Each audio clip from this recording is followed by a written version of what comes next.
Subscribe to the Lightsport and Ultralight Flyer web video magazine with hundreds and hundreds of videos now online, including airshow coverage, Rotax engine tech tips, Rotax 377, 447, 503, 532, and 582 engine rebuilding videos, each 2 hours in length, propeller maintenance, advisories and repairs, BRS parachute saves, Bing carb updates, and much, much more. Get a yearly subscription at www.ultralightflyer.com.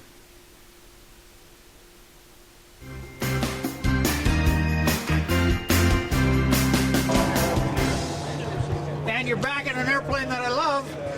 Boy, and I feel like I'm up here, but you know, that's a factor when you get an amphib float. Now, we looked at this airplane before, and it was just a straight float airplane, but this one is an amphib airplane, with the float still made by the Bauman Company off of in South St. Paul, Minnesota, my home airport. That's where they're doing these floats now, and this is a pretty interesting job he did.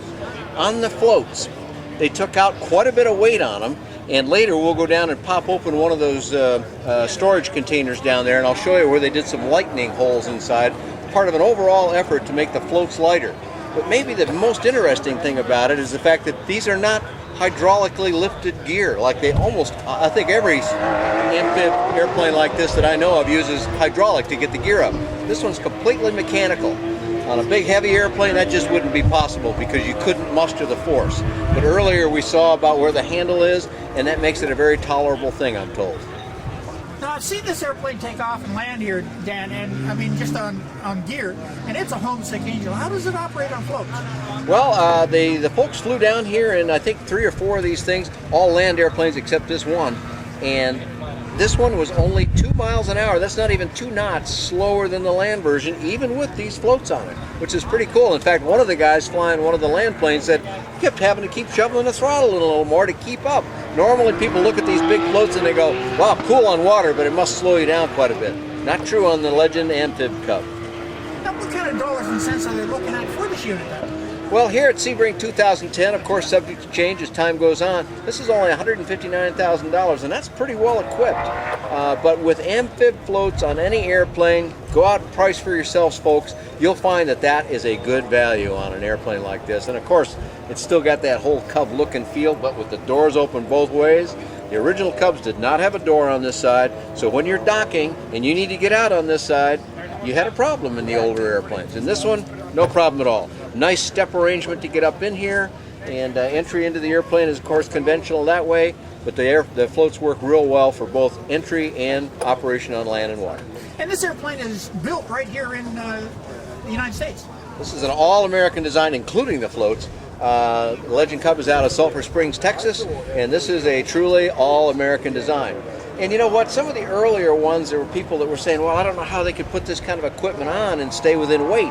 So we talked about the floats, and they took some weight out of the floats, but one of the other things they did was this has the Continental O200D engine, which Legend Cub just told me saves 16 pounds off the top. Now that compares to their older airplanes with the O200, where they didn't have that weight advantage. In addition, they took some mostly interior stuff. They made the interior a little bit simpler, thinner cushions, stuff like that. When you add all those little bits and pieces together, grams and ounces, it adds up to enough weight that this particular one sitting here weighs 998 pounds. Empty, of course. And that's just the number it needs to be for ASTM regulation. What you don't want to do in a float plane is land with the gear down when you're landing on water, or landing on land with the gear up. So how do you know it's really up from inside the cockpit? Because from up there, looking down here, you can't see this nose wheel, but this little telltale wire here is going to disappear down somewhat when the gear goes up. And then there's another one right back here, which is plainly marked with a nice little placard. And so this is also going to show you the gear position. When that gear comes up, all mechanical, you remember, then that's going to go forward, and you've got a positive check that the gear is in the position you hope it to be in. What's that little step or indent in the gear, or in the float there, Matt? Well, and it's got that nice grip material on it too, just like up here on the float. So you can kind of walk around on these floats once you're in the water, and that's a cool thing. So one step here, step up, and then you just climb right up on the stairs and right in the airplane.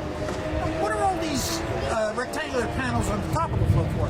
Well, these are mostly just grip surfaces here, but this one back here opens, and if you bring your camera in here as I twist and then move it up, as you look inside, we've got holes here, we've got holes all the way along here, and some of the other component parts that would be a little hard to see inside there.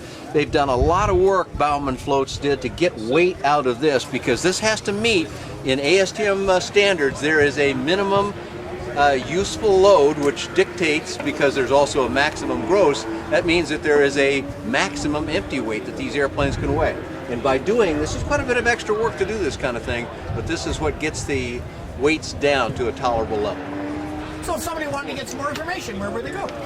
Well, they go to, it's very easy to do, it's legend.aero, not legend.com, but legend, L-E-G-E-N-D, .aero, A-E-R-O, and that'll get you all the information you need. And do you have a flight report on this one, Dan? I have a flight report on the land version of this. I'm hoping to fly the Amphib Cub, and you can find both of those eventually on bydanjohnson.com or bydanjohnson.com.